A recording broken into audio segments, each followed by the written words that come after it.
The only thing my husband David asked of me when he said goodbye was, "Please don't go to the retreat property, Naomi.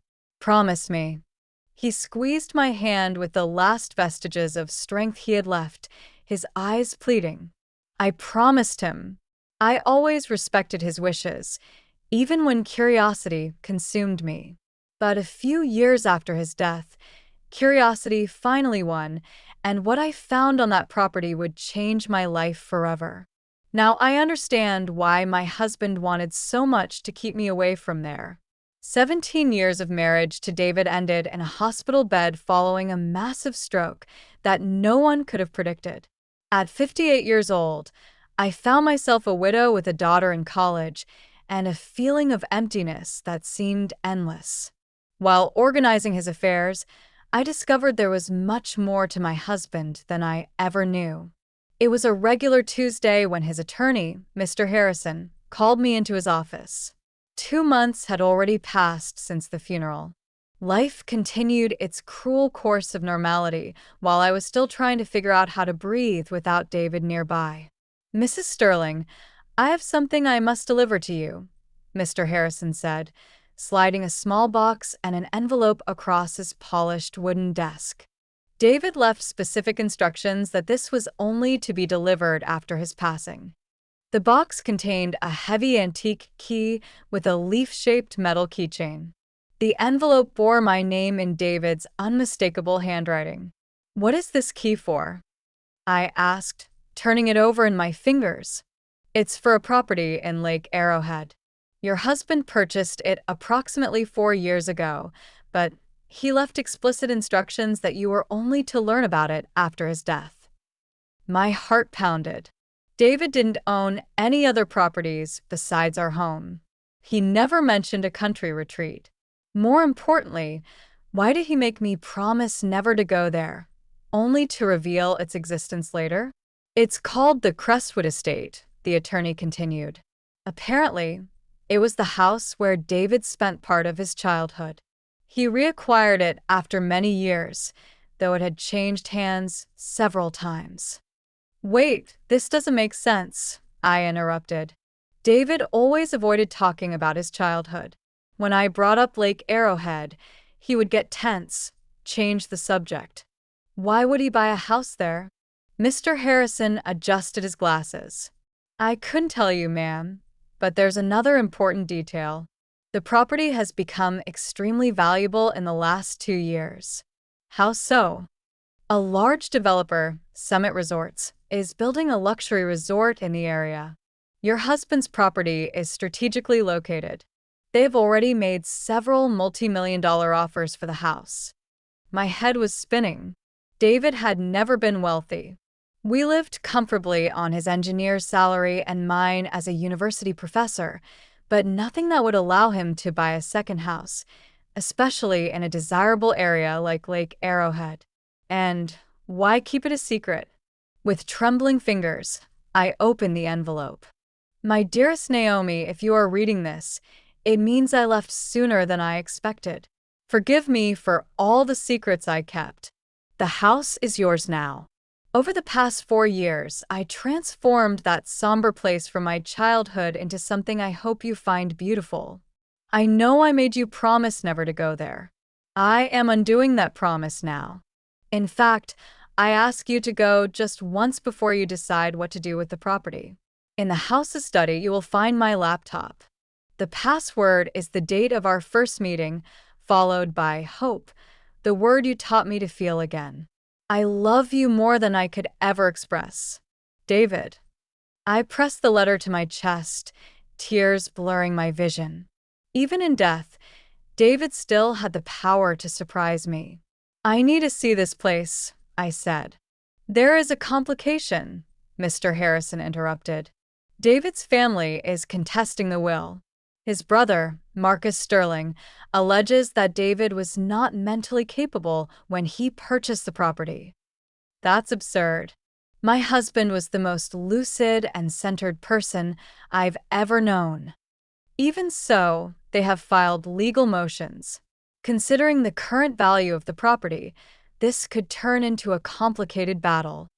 I pocketed the key, a sudden determination seizing me. I'm going to Lake Arrowhead today.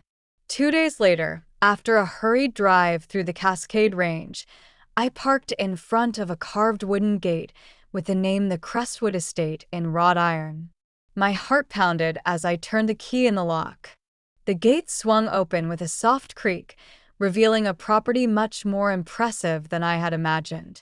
It wasn't just a country house. It was a stone and wood mansion surrounded by impeccably maintained gardens and ancient oak trees. A stone path wound through perfect lawns to the main entrance. Everything looked new or recently renovated.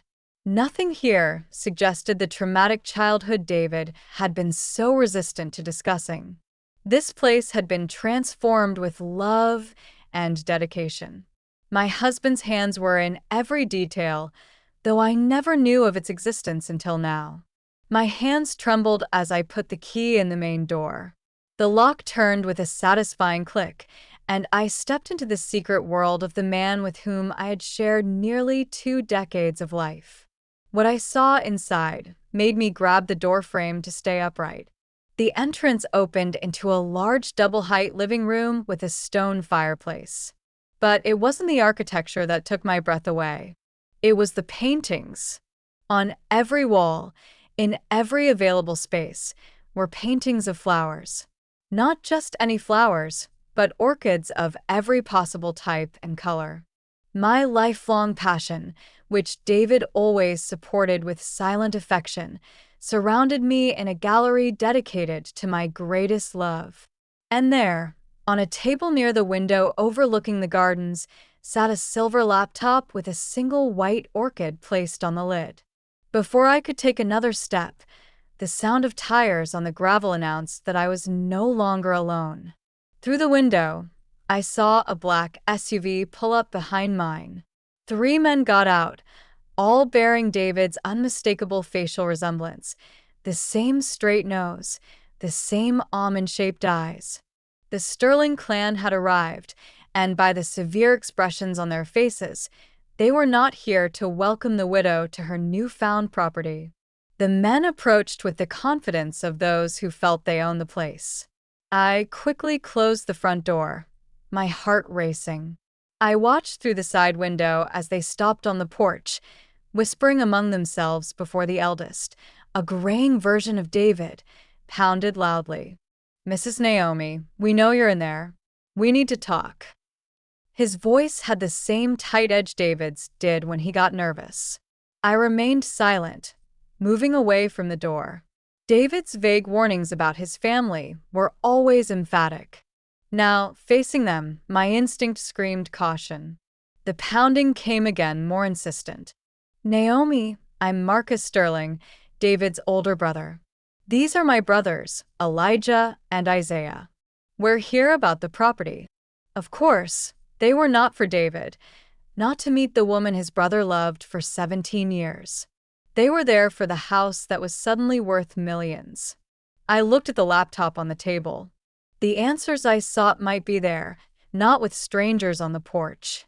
Ignoring the increasingly aggressive knocks, I went to the table and typed the password, October 12th, 96 Hope. The screen came to life, opening a folder named for Naomi. Inside were hundreds of video files, each chronologically dated, starting the day after the funeral and extending an entire year into the future. With trembling hands, I clicked on the first one. David's face filled the screen, not the pale, emaciated face of his final days in the hospital, but healthy, full of life, clearly recorded months earlier. "Hello, my love." He smiled that crooked way that always melted me. "If you're watching this, it means I'm gone, and you came to Crestwood, despite my years of begging you not to. I should have guessed you wouldn't resist, especially after Harrison told you about the house." A knot formed in my throat. Even now, he knew me so well. "I recorded one video for every day of your first year without me. A year of companionship while you processed the grief.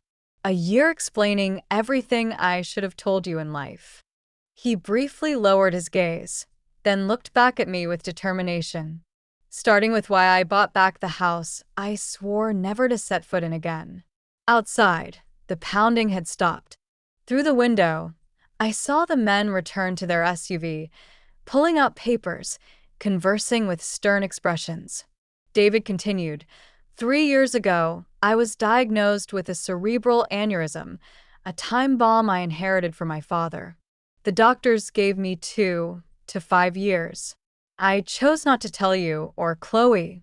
I didn't want pity, and I didn't want our final years to be lived in the shadow of death. His eyes softened. I wanted to live fully with you until the end, not die slowly in front of you. Shock and anger flooded me. He hid the diagnosis, made medical decisions without me. He denied me the chance to prepare, to consciously value our final moments. I know you're angry right now, he said, as if reading my thoughts. You have every right to be, but I hope you understand I made that decision out of love, not cowardice. The men outside were making calls, walking around the driveway with the frustrated energy of a denied entitlement. When I received my diagnosis, I decided to use the time I had left to create something meaningful for you. You've always loved orchids. You always talked about having a space just for yourself to cultivate them someday. So, I found the last place anyone would expect me to go, the house I left at 18, swearing never to return. He leaned toward the camera.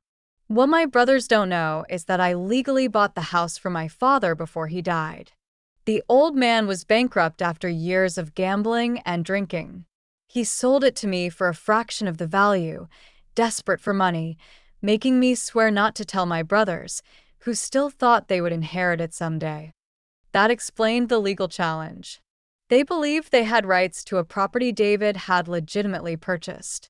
The house was in ruins when I bought it, Naomi, just like my childhood here. But this time, I had the resources to transform it.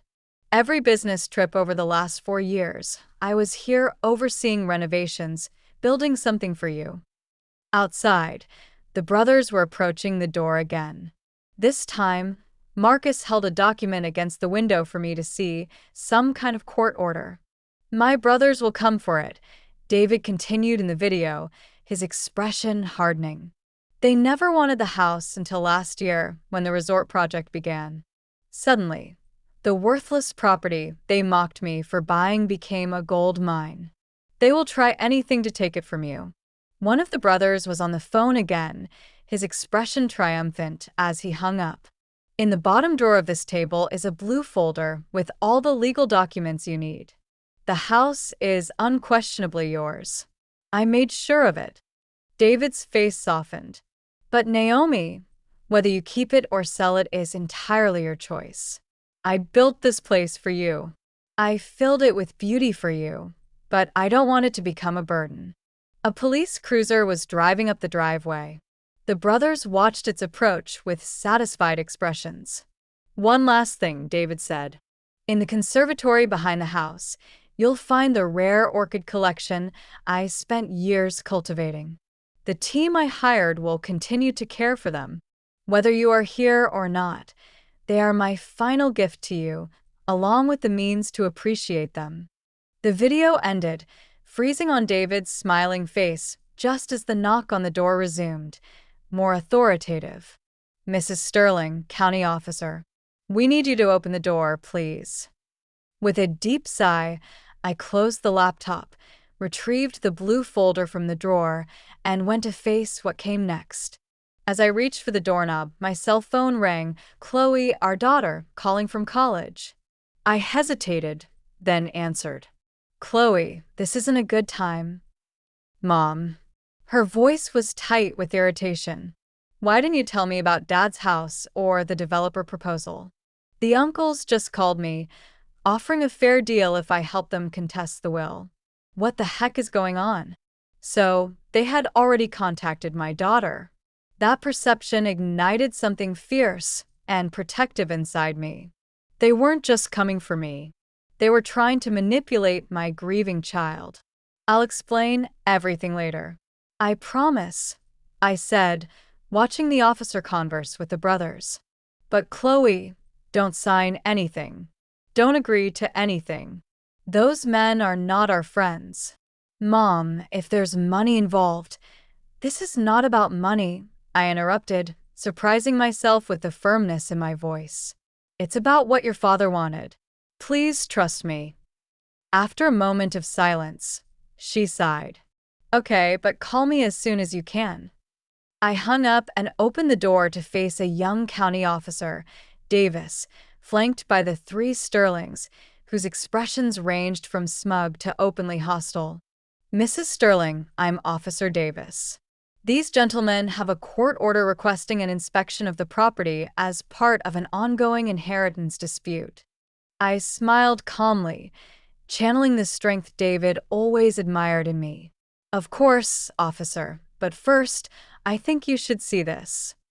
I handed him the blue folder containing David's documentation. My husband anticipated this exact situation. Marcus stepped forward with a disdainful gesture. Family disputes are complicated, officer. My sister-in-law is understandably emotional and confused. Actually, I interrupted him, I am neither emotional nor confused. I am a widow on a property that legally belongs to me, facing three strangers who happen to share my late husband's DNA. I turned to the officer. And I would appreciate it if you would review these documents before allowing anyone onto my property. The deputy took the folder, his expression neutral as he began to examine the contents. The Sterling brothers exchanged glances, their confidence visibly wavering. I thought of David's video, of the secret he kept to spare Chloe and me unnecessary suffering, of the magnificent gift he created in his final years. Whatever game his brothers were playing, I was determined not to lose the last tangible expression of my husband's love without a fight. The deputy looked up from the documents. His expression shifted. These appear to be in order, ma'am. A clear deed transfer, notarized statements, certified bank records of the original purchase. He turned to the brothers. Gentlemen, I see no grounds to force an inspection today. This appears to be a matter for the civil courts. Marcus' face flushed with anger. This is absurd. That woman has no right. That woman, I interjected calmly, is David Sterling's wife, and I have every right to be here. As the brothers reluctantly retreated to their SUV, followed by the apologetic deputy, I felt a strange mix of loss and discovery. The husband I thought I knew completely had kept secrets, some painful, others breathtakingly beautiful. Now I faced a choice: retreat to the safety of my former life, or fully immerse myself in this unexpected legacy and the battle that came with it. I closed the door, returned to the table, and reopened the laptop. Tomorrow's video awaited me, and with it, more pieces of the man I loved and was only now beginning to fully understand. Outside, the Sterling brothers might have lost the skirmish, but their expressions as they drove away made one thing clear: the war for the Crestwood estate had just begun. I spent that night in David's house, or rather, our house, surrounded by the evidence of his secret labor of love. Sleep completely evaded me, my mind buzzing with revelations: the fatal illness he concealed, the transformed house, his brother's determination to claim it, and the hundreds of video messages waiting on the laptop. At dawn, I explored the property properly for the first time. The main house was a masterpiece of renovation, blending original rustic elements with modern comfort. Every room reflected careful consideration of my tastes, from the library stocked with first editions of my favorite books to the reading nook overlooking the garden, perfect for autumn mornings. But it was the conservatory that truly took my breath away. As David promised in the video, a stunning collection of orchids filled the glass and space. Some were so rare that I had only seen them in specialized books. A blue-cut Lea Walkeriana, almost impossible to find, bloomed proudly like the queen of the place. "Good morning, ma'am." The voice startled me. A middle-aged woman appeared from among the plants, holding a sprayer. "I'm Miss Jackson. Your husband hired me to care for the orchids." "Naomi Sterling," I replied, extending my hand, "though I suspect you already knew that." She smiled kindly. "Mr. David talked about you a lot during his visits. He said you had a special touch with plants that he could never quite match." "Did you know my husband well?" Ms. Jackson hesitated. "As well as he allowed anyone to know him, I suppose. He was here at least once a month for the past 4 years, overseeing everything personally." That sounded like David. Methodical, attentive to detail, always preferring to do things himself rather than delegate. "The blue catalia over there," Ms. Jackson continued, pointing to the orchid I had admired. "He spent nearly 2 years searching for it. He said it reminded him of one you saw once at a show and never forgot." My heart ached. The orchid exhibition at the Atlanta Botanical Garden show 10 years ago. I had commented on that flower only once, and David remembered. "Did he ever mention anything about his health?" I asked hesitantly. A shadow crossed Ms. Jackson's face. "Not directly, but in the last 6 months, he pushed harder. He worked long hours, like a man with a deadline." The confirmation struck me, but it also explained the hurried quality I sensed in David during his final months. I had attributed it to work stress, never imagining he was creating all this, while knowing his time was limited. "His brothers were here yesterday," I commented, watching her reaction carefully. Her face hardened. "They've been lurking around ever since Summit Resorts announced the project, suddenly very interested in the family home they hadn't visited in decades." She adjusted the irrigation system before continuing. "What can I say about them? Marcus is the oldest. He has an investment firm in Raleigh, North Carolina. He always treated David as if he were doing him a favor by acknowledging him. Elijah is the middle one, a lawyer, good with words. Isaiah is the youngest, always in Marcus's shadow." She shook her head. "When David came back to buy the property, they scoffed at him for wasting money on a hole-in-the-wall place until the resort started planning. This matched the fragments David had shared over the years: his difficult childhood, his escape to college, his reluctance to discuss his family. "They'll be back," I said, more to myself than to Miss Jackson. "Certainly," she nodded. But Mr. David prepared for that. He always thought several steps ahead. Back in the house, I forced myself to eat something before opening the laptop for the day's video. David appeared, seated in what I now recognized as the house's library. "Good morning, my love. I hope you slept well in our new home." He smiled that crooked smile I missed with a physical ache. "Today I want to show you something special." The camera moved as he walked through the house, down a hallway I hadn't explored, stopping at a locked door. "This room is just for you. The key is in the top drawer of the nightstand, that antique silver one with the orchid engraving." I paused the video, went to the master bedroom, and found the key exactly where he described. Following David's path in the video, I located the inconspicuous door at the end of the east wing. The key turned smoothly. I pushed the door open and gasped.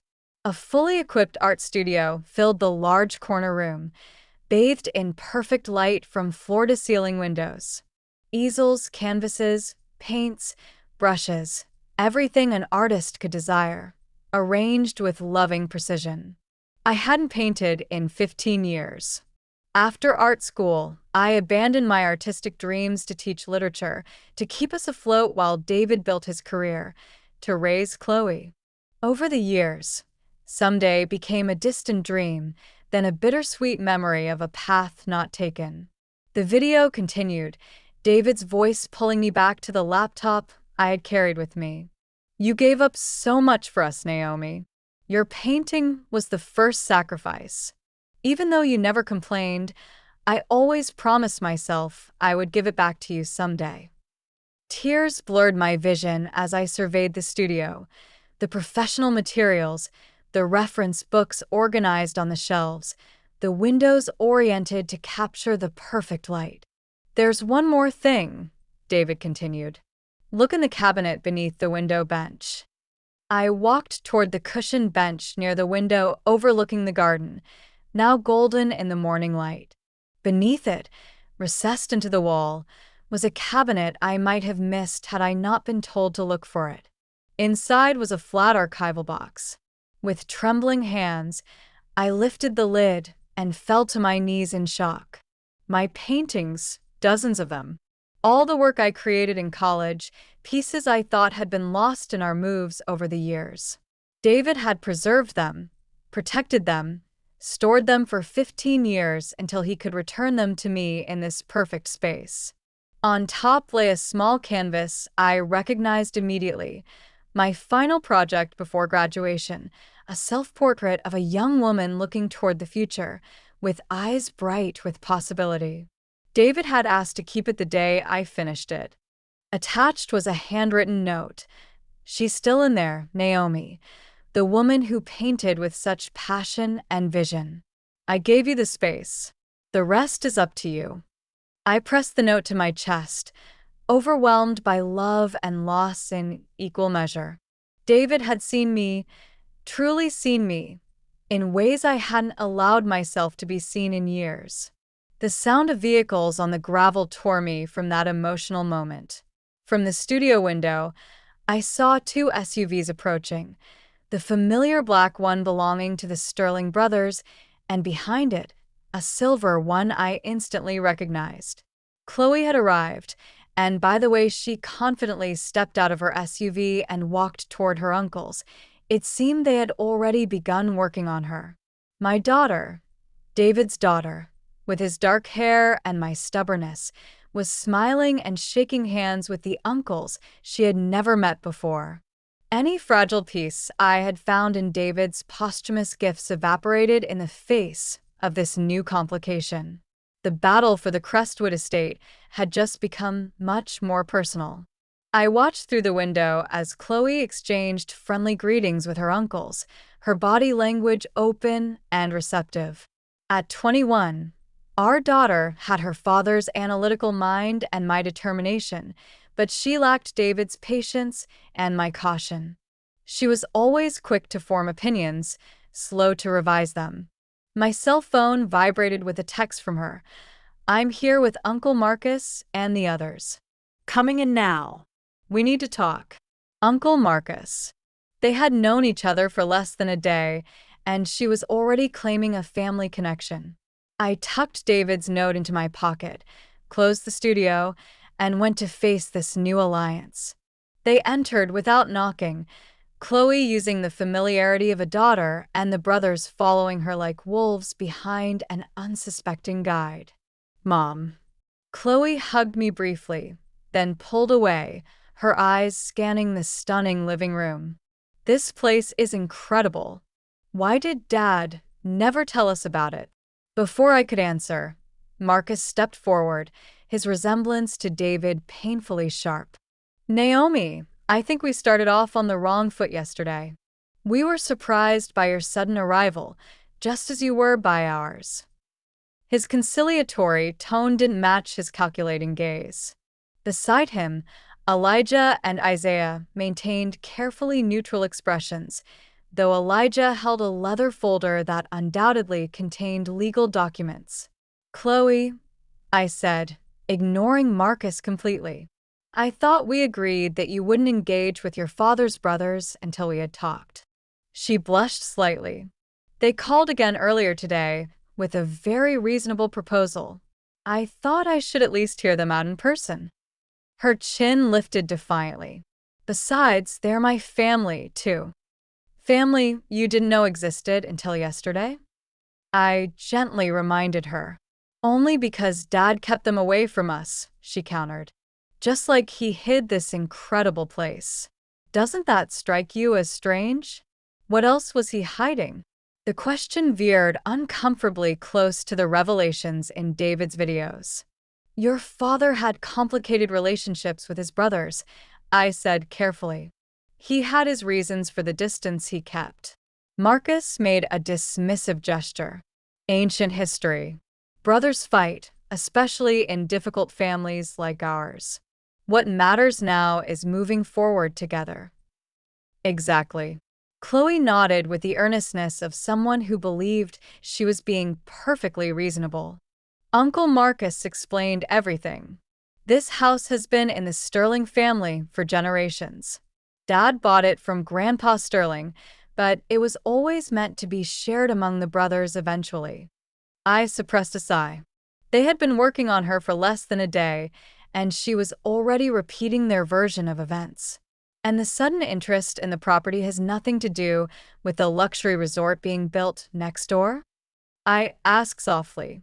Elijah stepped forward, opening his folder. The real estate situation is only one aspect of the complex legal picture. We've prepared a fair settlement offer that honors David's wishes while recognizing the Sterling family's historical claim to the property. We're prepared to be very generous, Marcus added, placing a paternal hand on Chloe's shoulder. 1/3 for you, Naomi, 1/3 for Chloe, and 1/3 divided among us, the brothers. Everyone wins. Chloe looked at me expectantly, clearly already convinced by the proposal. It makes sense, Mom. We don't need this huge place. We could sell the whole thing, walk away with millions, and Dad's family stays united. Your father specifically left this property to me, I said, looking Marcus squarely in the eye. Not for you, not for his brothers. Out of confusion and misplaced sentimentality, Marcus countered smoothly. David wasn't thinking clearly in his final years. A flash of anger burned through me. My husband was perfectly lucid until the day he died. Then why all the secrecy? Isaiah spoke for the first time, his voice softer than his brother's, but no less sharp. Why hide the property purchase from his wife and daughter? Why the elaborate arrangements with the attorney?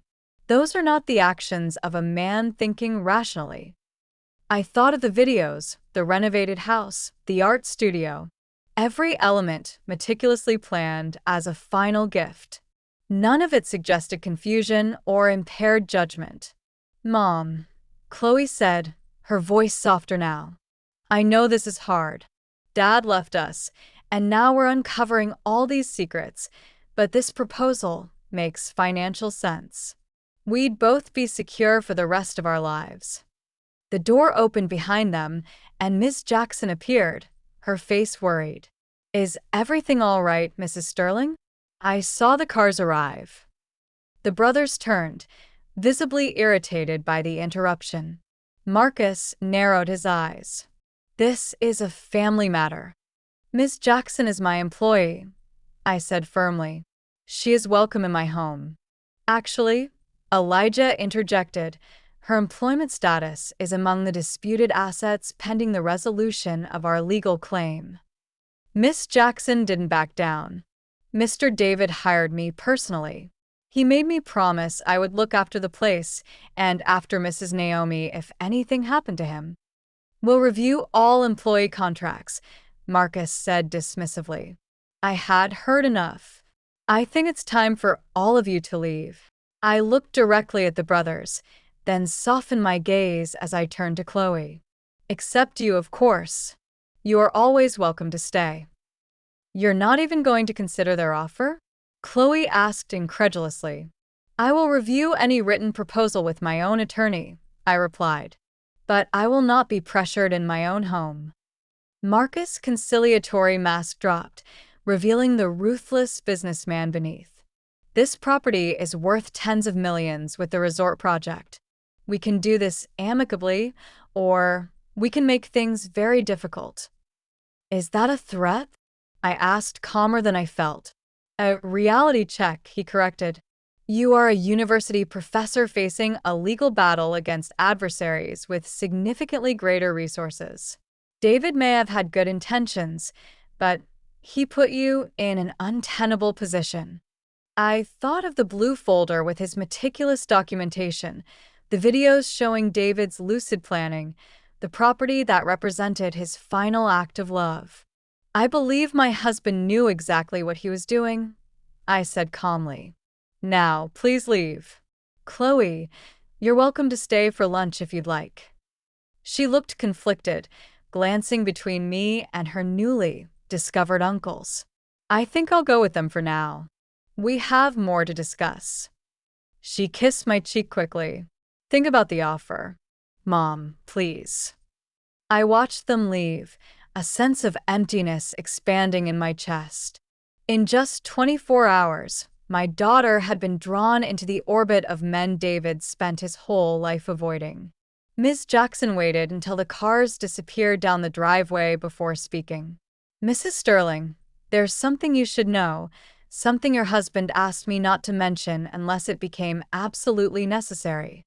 I turned to her, mentally exhausted, but forcing myself to pay attention. What is it? It's about the true extent of the property and what's really hidden here. She gestured toward the conservatory. We better walk. Some things shouldn't be discussed inside the house where the walls might have ears. As I followed her across the lawn, the morning sun illuminated the beautiful property my husband had secretly created. Whatever revelation awaited me, I was sure of one thing. David had anticipated this battle, perhaps even Chloe's vulnerability to his brother's manipulation. The question was, had he prepared me enough to win a fight I never knew was coming? Miss Jackson led me past the main conservatory toward a tool shed I hadn't yet explored. Unlike the perfectly renovated structures on the rest of the property, this building maintained its original rustic appearance, deliberately unimproved to seem unimportant. Your husband was a careful man, Ms. Jackson said, producing an old iron key. After his brother's first visit last year, he became even more cautious. They visited before? David never mentioned that. Miss Jackson nodded gravely. They showed up unannounced as soon as they heard about the resort project. Your husband was here overseeing the construction of the art studio. They didn't recognize him at first. He had let his beard grow out during the treatment. The casual mention of David's treatment hit me like a wave of renewed grief. While I was innocently teaching literature classes, my husband was here sick, creating this sanctuary while fending off his predatory brothers. What happened? He watched them from a distance, then left without revealing himself. That night he made changes to the property plans, starting with this. Miss Jackson opened the shed door, revealing an ordinary interior, gardening tools, equipment, dust motes dancing in the shafts of light streaming through the wall cracks. Ms. Jackson moved confidently toward the back corner, pushing aside several stacked boxes to expose a trap door recessed into the concrete floor. Your husband installed this entrance last winter. The workers thought they were building a wine cellar. She pulled the heavy door upward, revealing a sturdy ladder descending into darkness. After you. Curiosity overriding apprehension, I followed Ms. Jackson down the stairs. At the bottom, she flipped a switch, and lights came on, revealing a concrete tunnel stretching out before us. What is this place? Your husband called it the vault. I call it genius. The tunnel stretched for about 100 feet before opening into a large room filled with file cabinets, a table with computer equipment, and walls covered with maps and documents. Welcome to David's war room, Miss Jackson said with a touch of pride. Everything he compiled about his brothers, their businesses, and the true value of the Crestwood estate. I approached the nearest wall, where a detail map showed not only the property, but the surrounding area for miles. Red markings indicated the locations of the resort project, with handwritten annotations about values, construction phases, and real estate impact. I don't understand, I said, turning to Miss Jackson. David knew about the resort project. Not at first. He bought this place to renovate it for you, pure and simple.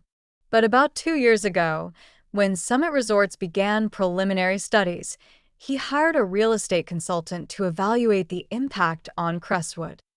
Miss Jackson pointed to the map. They uncovered something the developer was trying to keep secret until all land purchases were finalized.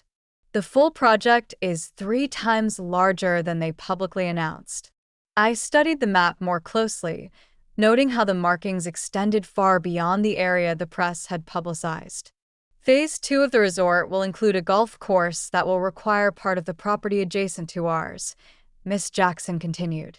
They've already bought almost all the necessary land, except the Crestwood estate, I concluded, beginning to understand. Your husband verified it with 3 independent specialists. This property's strategic position can completely block the planned expansion. Without it, the project loses half its projected value. So, the property is even more valuable than his brothers imagine, exponentially. But that's not all. Miss Jackson moved toward a file cabinet, pulling out a thick folder. David documented decades of questionable business practices by the 3 brothers: tax evasion, insider trading, misappropriation of client funds, enough evidence to professionally ruin them if it ever came to light. I leafed through the meticulous documentation, recognizing David's thorough approach to problem solving. Email printouts, financial records, sworn affidavits from former employees. He had built an airtight case against his brothers. Why would he compile all this protection? Miss Jackson sat at the table, gesturing for me to take the other chair. He knew they would come for the house as soon as he was gone. He wanted you to have ammunition. I thought of Marcus' smug confidence, Elijah's legal maneuvering, their swift work to win over Chloe. He anticipated everything. Not everything, Miss Jackson said calmly. He didn't expect them to get to your daughter so quickly.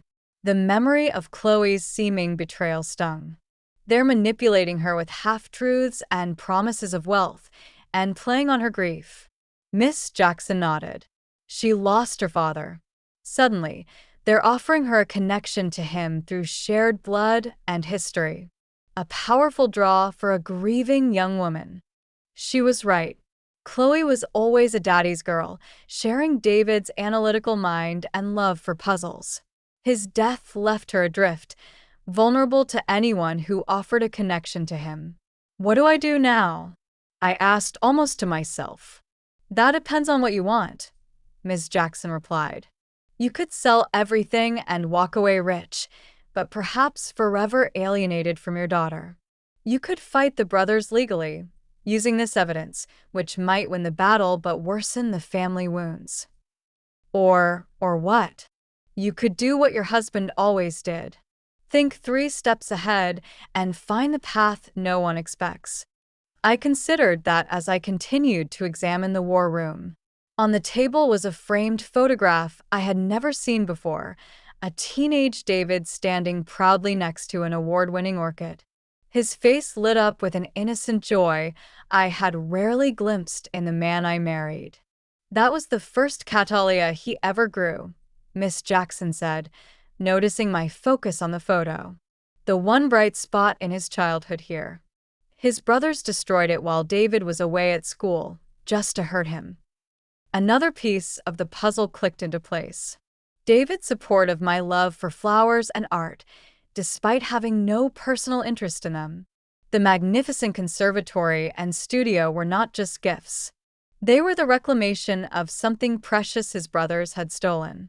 I picked up the photograph, a plan beginning to form in my mind.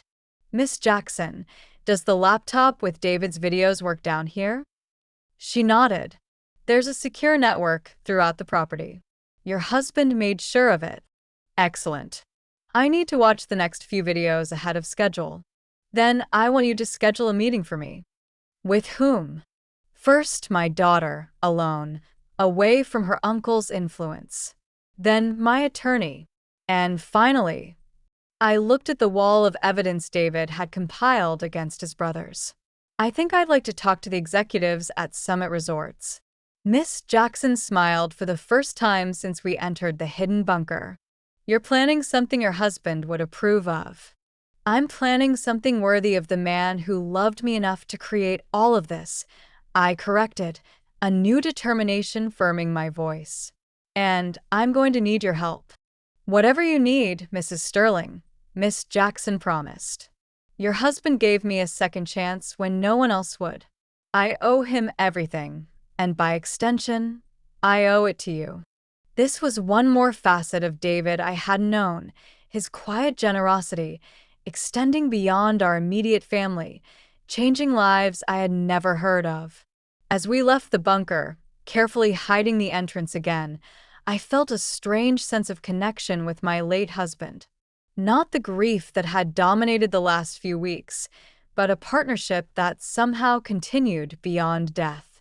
He had left me not just a property and material security, but tools and knowledge to forge my own path.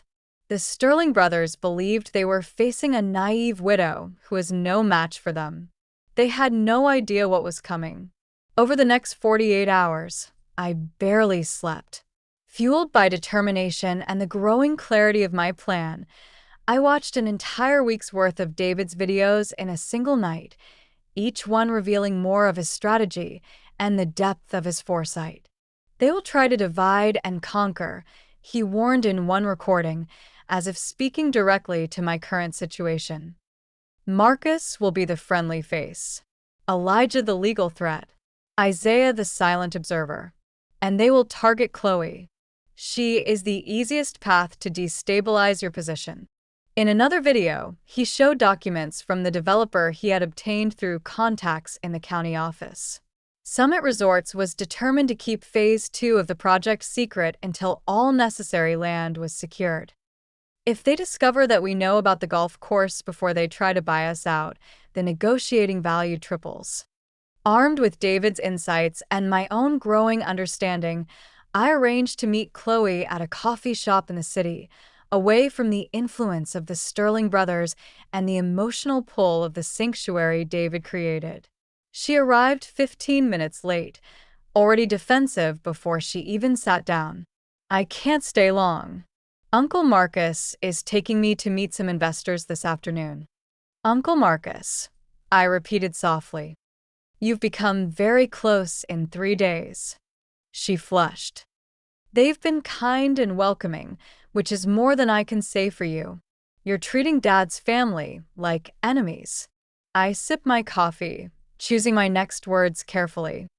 Do you remember that narrative theory class you loved first semester about how the same story changes completely depending on who's telling it? What does that have to do with our situation? You've only heard their version of this story. I'm asking you to consider that there might be another perspective. Your father's. Dad's dead, she said bluntly, pain flashing in her face. And he obviously didn't trust us enough to tell us about this place while he was alive. I reached into my purse and pulled out a tablet. He actually left something for both of us. What is this? Your father made videos, Chloe. Hundreds of them. Messages to guide me, to guide us after he was gone. I turned the tablet over, queuing up the video David had labeled for Chloe when she needs it. Her face paled. He made videos. He knew he was dying. He was diagnosed 3 years ago with a cerebral aneurysm, I said softly, finally sharing the truth. He chose not to tell us. He wanted to spare us watching him wither. That's impossible. He would have told me. But uncertainty was already creeping into her voice. Watch the video, Chloe. Listen to him.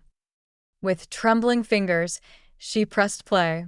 David's face appeared, healthy, vibrant, his eyes crinkling with that smile that was so characteristic of him. Hello, my brilliant girl. If you're watching this, then I'm gone. And knowing you, you're probably angry about all the secrets I kept. He chuckled softly. You never liked being kept in the dark about anything, even as a kid. Tears welled in Chloe's eyes as her father continued. I should have told you I was sick. I should have given you time to prepare, to ask all those questions you're so good at forming. But I was selfish. I wanted our final years together to be normal, not overshadowed by my diagnosis. I hope someday you can forgive me for that choice. David leaned toward the camera. But there's something else you need to know. Something about my brothers I never shared with you.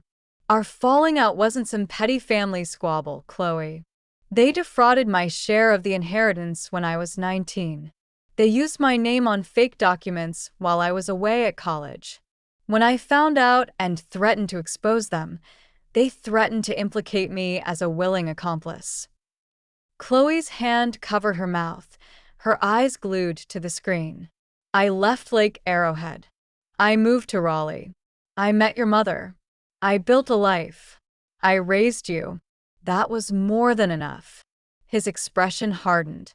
But my brothers never changed. Whatever they are telling you right now, remember this. They want control of the family property, not out of sentiment, but out of pure greed. And they will use anyone, including my daughter, to get it. The video ended, freezing on David's concerned face. Chloe remained motionless, tears streaming silently down her cheeks.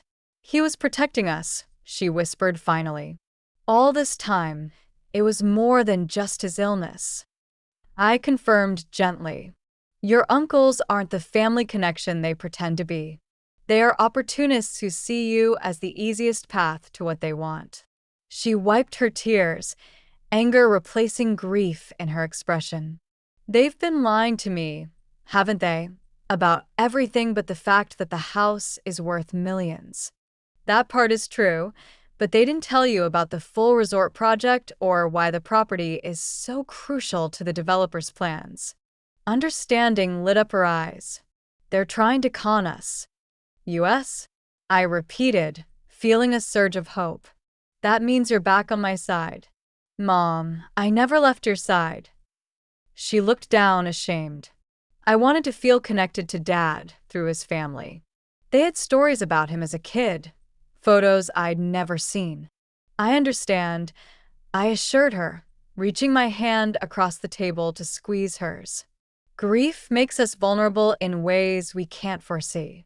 But now we need to be smarter than them, together. Chloe straightened up, her expression shifting from devastation to determination, so much like David that my heart ached. What's the plan? I smiled, feeling the first real sense of confidence since this ordeal began. First, we meet with my attorney tonight. Not the family lawyer your uncles want to use, but someone recommended by Mr. Harrison. Then tomorrow, we have an appointment with Summit Resorts. Why? Because knowledge is power. And we now know something your uncles don't. Exactly how much the property is truly worth to the developer. I showed her the documents from David's war room. They think they are dealing with an uninformed widow and a naive niece. It's time to show them exactly who they're up against. For the first time since David's death, Chloe laughed, a sound of genuine amusement. Dad always said you were the smartest person he ever met. That beneath that quiet literature professor was a strategist who could outmaneuver anyone if properly motivated. He really said that? I asked, surprised. All the time, she smiled, wiping away the last tears. He also said the biggest mistake anyone could make was to underestimate Naomi Sterling. As we left the coffee shop together, I felt a shift in the dynamic of this battle. The Sterling brothers unwittingly had united us instead of dividing us. They had no idea that their initial apparent success with Chloe had only set the stage for their ultimate defeat.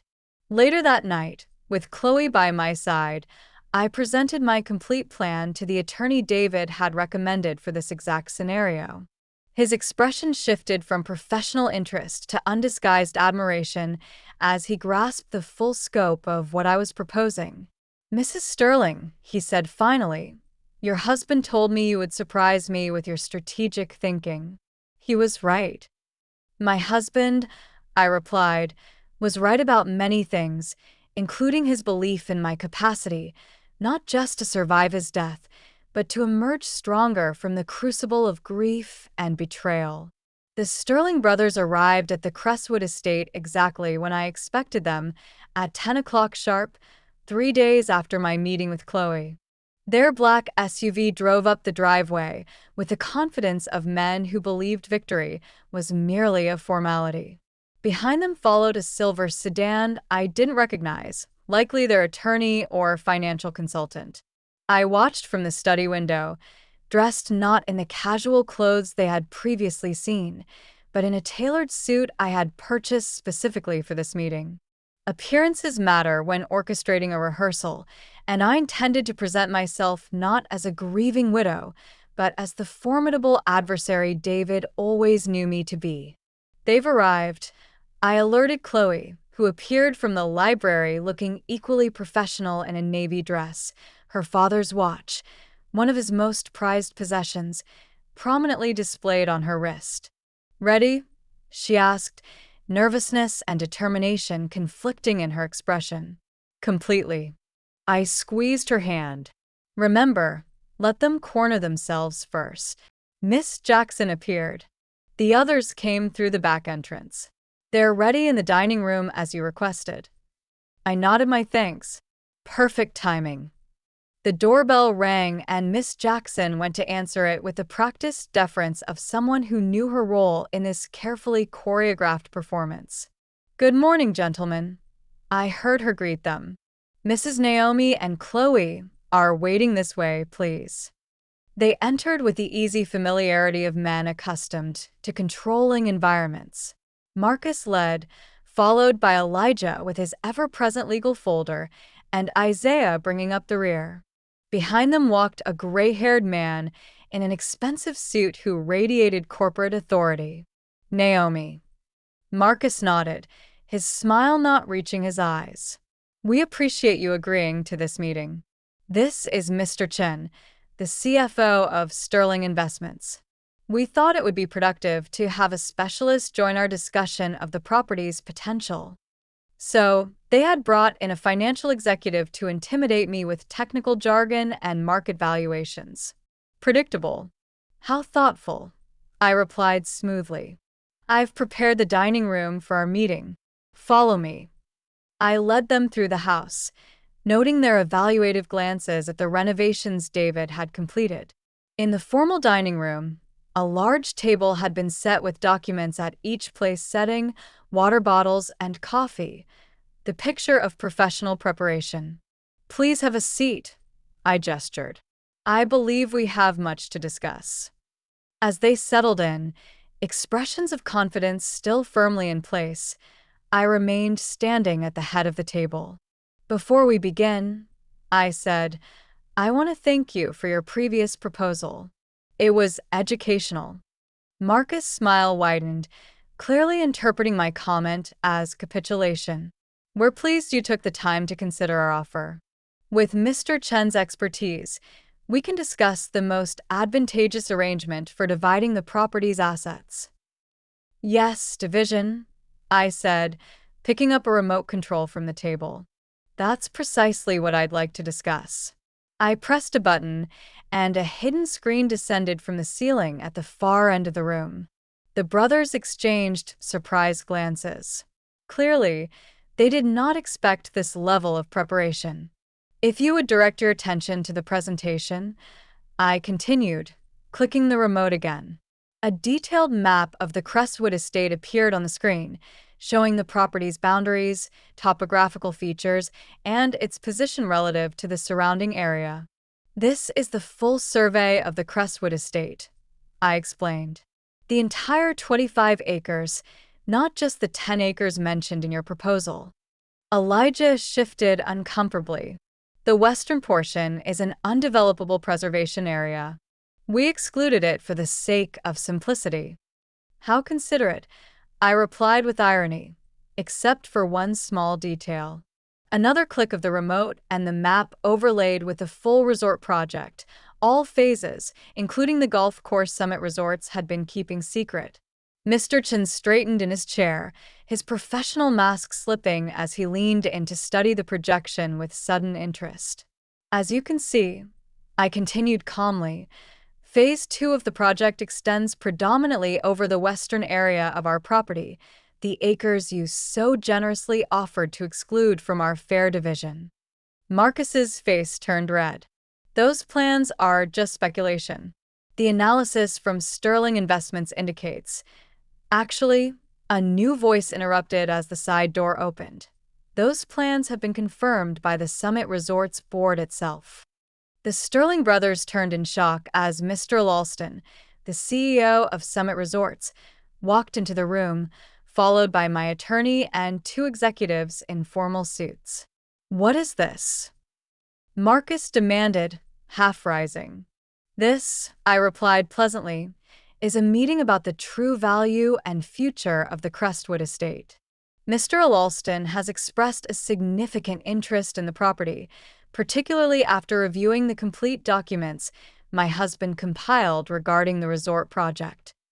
Mr. Chen shot a betrayed look at the Sterling brothers. "I was told you had exclusive negotiating rights to this property." "They do not," my attorney interjected calmly, placing additional documents on the table. "Mrs. Sterling holds clear and unquestionable title to the entire property. The documents the Sterling gentleman showed you are without legal merit." Marcus slammed his hand on the table. "This property has been in the Sterling family for generations. David had a moral obligation. Moral obligations." Chloe spoke for the first time, her voice firm despite her hand gripping the water glass. "Like the moral obligation you had to my father when you defrauded his inheritance, or forged his signature on documents, or threatened to incriminate him if he exposed you." The brothers froze, the color draining from their faces. "What exactly is she talking about?" Mr. Chen asked, looking increasingly uncomfortable.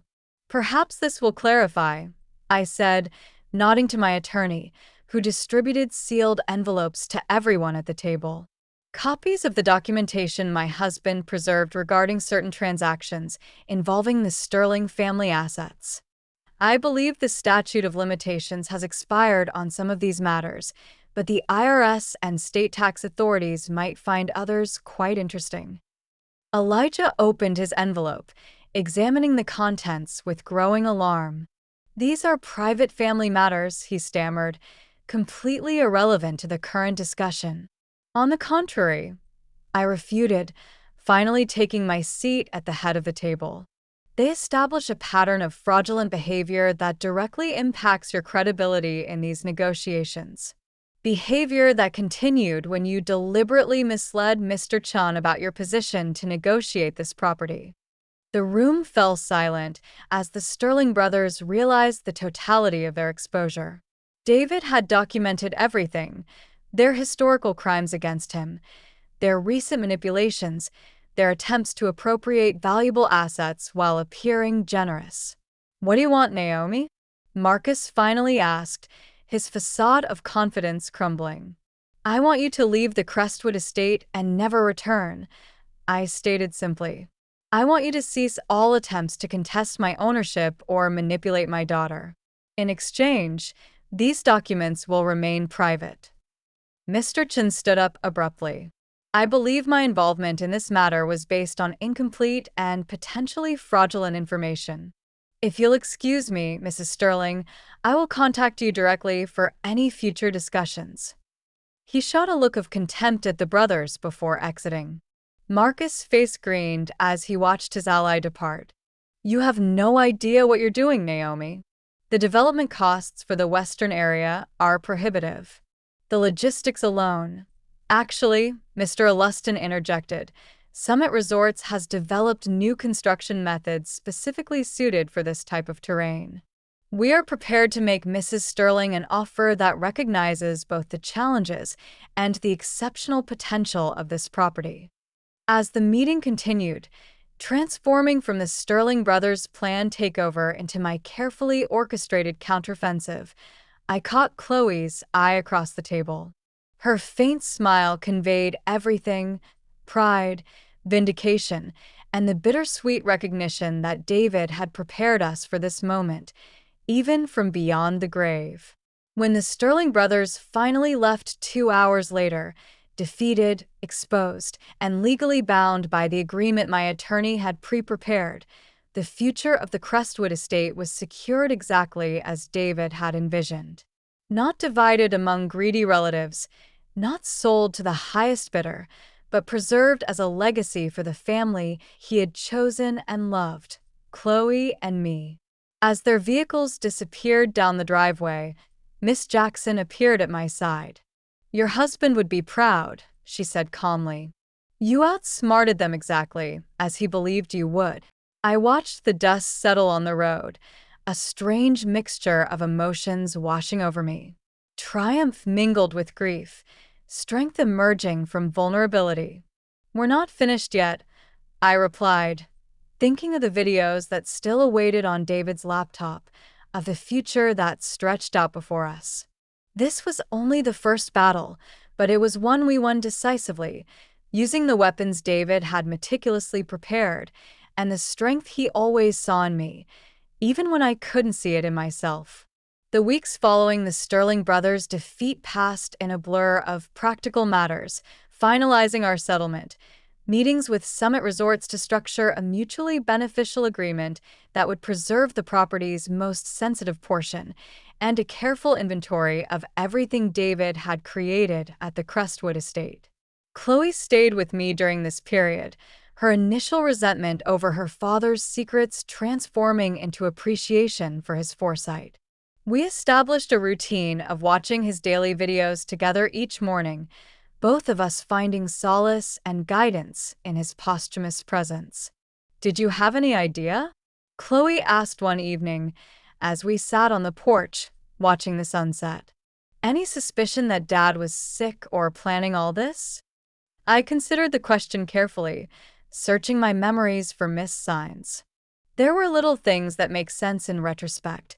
His insistence on updating our legal documents 3 years ago, the way he would sometimes look at us during dinner, almost memorizing our faces, his sudden interest in photographing ordinary moments.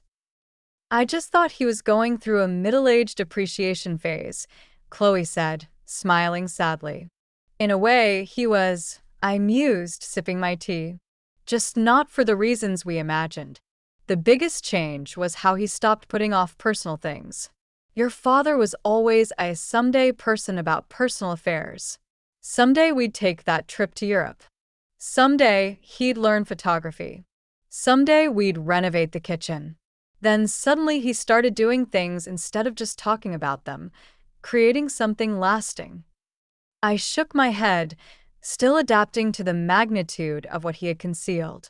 I never imagined he was racing against time, creating a legacy because he knew he wouldn't be here to see it flourish. The executives at Summit Resorts were surprised when I outlined my conditions for property access. Instead of selling everything for a single lump sum, as most landowners would do, I insisted on an agreement that prioritized environmental preservation, established strict limits on development, and guaranteed that the conservatory and the art studio would remain intact. Mrs. Sterling, the chief negotiator, said, "These terms are highly unusual in the industry." "Then perhaps the industry needs more unusual terms," I replied, channeling David's quiet confidence. "This land is special. It can wait until we agree on responsible methods to develop it." To my surprise, Mr. Alluston, the CEO, was intrigued rather than deterred by my approach. "Your husband mentioned you were a literature and arts graduate before becoming a professor," he observed. "He said you would insist on doing it the right way, not just the lucrative way." Another piece of David's planning revealed he had established contacts with select people in the industry, paving the way for negotiations he knew would occur after his death. A month after claiming my inheritance, I was in the art studio David had created, sunlight streaming through the windows, illuminating a canvas on the easel. After more than a decade away from painting, I finally picked up the brush again, hesitantly at first. Then, with increasing confidence, today's subject waited patiently in the conservatory, visible through the studio windows, the rare blue orchid David had found because he remembered a casual comment I made years ago. Miss Jackson taught me about orchid cultivation, my fingers gradually regaining the dexterity I thought I had lost forever. Mom. Chloe appeared in the doorway, laptop in hand. Today's video is different. I think you should watch this one alone. I put down my brush, curious. We had grown accustomed to watching David's daily messages together. Different how? It's marked specifically for day 30. He titled it, "When Naomi Starts Painting Again." She handed me the computer with a gentle smile. He knew you would eventually come back to this. Alone in the studio, surrounded by the tools of a passion I was rediscovering, I opened the laptop and pressed play. David appeared, sitting in this very room before the art supplies had been installed, the space empty except for the magnificent windows. "Hello, my love," he began, his smile warming me across time. "If you are seeing this, you found your way back to art, back to the passion you set aside for our family all these years." I touched the screen gently, tears welling up. "I've been thinking a lot about legacy," he continued. "What we leave behind, what marks we make on the world. Most people think of legacy in terms of children or wealth or achievement. But there is another kind of legacy, the enablement of possibility in those we love." He gestured to the empty room around him. "This space is not finished yet, but in my mind I can see it complete, filled with light and color and your creations. I picture you standing at an easel, brush in hand, finally giving form to the visions you have carried inside you for all these years." I looked at the portrait of the orchid on my easel, struck by how closely it aligned with David's imagination. "I structured everything to give you freedom, Naomi," he went on. "Financial security through the resort agreement, protection from my brother's interference, a beautiful space to create. But what you do with that freedom, that is your legacy to build, not mine to determine." He leaned toward the camera, his expression intense. "The house, the conservatory, the art studio, they are not the inheritance. They are just the tools. The real inheritance is possibility, the opportunity to become more fully yourself, unrestrained." I paused the video, overwhelmed by the depth of his understanding. David had known me better than I knew myself. He had seen the dormant artist still alive inside the professor and mother I had become. When I resumed the video, his expression had softened. "I have one request, though it is yours to accept or reject. In the closet behind this room, there is a large canvas I commissioned before the diagnosis. It is blank, waiting. When you are ready, truly ready, I hope you will create something for it, something that captures not just what you see, but what you feel about this place that brought me back to my origins and will lead you to your future." The video ended with his familiar sign-off, "Until tomorrow, my love." I stood motionless for several minutes, processing his words. Then, driven by an impulse, I went to the storage closet and found exactly what he had described, a massive custom-sized blank canvas, perfect for the main wall in the great room, the heart of the house. In the following weeks, as autumn painted the landscape in shades of gold, I made countless sketches, trying to capture the essence of the Crestwood estate and what it represented. None satisfied me until one morning, watching Chloe tend to the orchids in the conservatory, something clicked. The painting gradually took shape, not a traditional landscape, but a blend of real and metaphorical elements. The house, as it now existed, in the background, rendered with photographic accuracy. In the foreground, a series of translucent layers showing what had come before, the abandoned property David bought, the family home of his childhood, and beneath all that, the ancient land that had witnessed generations come and go. Uniting these temporal layers were two figures, a woman and a young woman, their features only subtly suggested, enough to represent both specific and universal journeys. Behind them, almost invisible unless you knew where to look, a third figure, a man holding a blue orchid in his hands, offering it to the other two. When the painting was finally complete, Ms. Jackson helped me hang it in its designated spot in the great room. Chloe stepped back, studying it, tears in her eyes. "It's Dad, isn't it? And us." She traced the paths of the figures with her finger in the air. The past, the present, and the future of this place. "Legacy," I said simply. "Not what is left behind, but what continues forward." That night, as I watched the sunset from the porch of what was now truly my home, I felt David's presence, not as a ghost or a memory, but as a continuing partnership. He had given me not just a property and material security, but a framework for reinvention, the freedom to discover who Naomi Sterling could become when she was no longer constrained by circumstance. The resort agreement would provide financial stability forever. The house would evolve according to our stewardship. And I would continue to bring beauty into the world through rediscovered talents, creating my own legacy alongside the one David had so carefully prepared. A few months later, I received an unexpected visitor. The doorbell rang while I was working in the studio.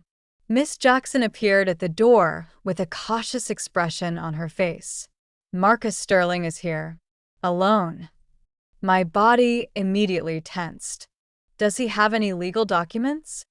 "No, that I saw. He looks different, less arrogant somehow. He just said he'd like a few minutes of your time." I considered refusing, but curiosity won out. "I'll see him on the porch. Don't invite him in." Marcus was thinner than the last time I saw him. The lines around his eyes were deeper. He turned as I opened the door, his expression surprisingly humble. "Naomi, thank you for seeing me. What can I do for you, Marcus?" Our agreement was quite clear. "I'm not here to contest the agreement." He looked out at the property, then back at me. "I'm here to apologize." Of all the things I expected, an apology was low on the list. I crossed my arms, waiting for him to continue. "I've done some reflecting over the past few months, about David, about our relationship, about the choices I made," he swallowed. "I didn't expect you to win. I should have. David was always the smartest of us." "That's not an apology," I observed. "You're right," he nodded. "I apologize for trying to take this house from you, for trying to manipulate Chloe, for all the years I made David's life harder than it needed to be." I looked at him for signs of falsehood, but only found exhaustion and possibly genuine remorse. "Why now?" "I have cancer," he said simply. "Stage 4. My prognosis isn't good." Puts things in perspective. The echo of David's illness was impossible to ignore. "I'm sorry to hear that. I didn't come for sympathy. I came because my little brother built something beautiful here. And I, in my arrogance and greed, almost destroyed it." He pulled a small packet from his pocket. "I found this in our father's belongings. I thought you or Chloe might want it." I cautiously accepted the packet. Inside was a faded photograph, 3 boys under a huge tree, the smallest, obviously David, holding a tiny potted orchid. "It was the first one he ever grew," Marcus explained, before he left the sentence unfinished, the guilt visible on his face. I looked at the young David in the photo, then at the broken man in front of me. "Would you like to come see the conservatory?" I offered, surprising both of us. David cultivated some truly impressive orchids. For a moment, I thought he would refuse. Then, with an almost imperceptible nod, he followed me onto the property he once tried to steal. As we walked among the flowers his brother had cultivated with such love, I saw Marcus the way David must have seen him in the videos. Not a villain to be defeated, but a man tormented by choices he couldn't undo. Forgiveness wouldn't erase the past or change the future, but perhaps it was part of the legacy too, the capacity to choose compassion when revenge would be easier. I'll never know if the ghost of repentance that brought Marcus to my door was genuine or just another calculated act. What I do know is that when he left, something at the Crestwood estate subtly shifted, as if a final chapter had been closed. That night, I watched David's very last video. He smiled at me from the screen, his eyes filled with a peace I never noticed when he was alive. This is the end of our daily journey together, my love. A year of messages to guide you through the first months without me. But it's not the end of us. He paused, looking into the camera as if he could truly see me. We continue in the decisions you will make, in the love we share with Chloe, in the beauty you will create from here on out. The house I feared for so long is now yours to transform. The secret I kept has become your gift.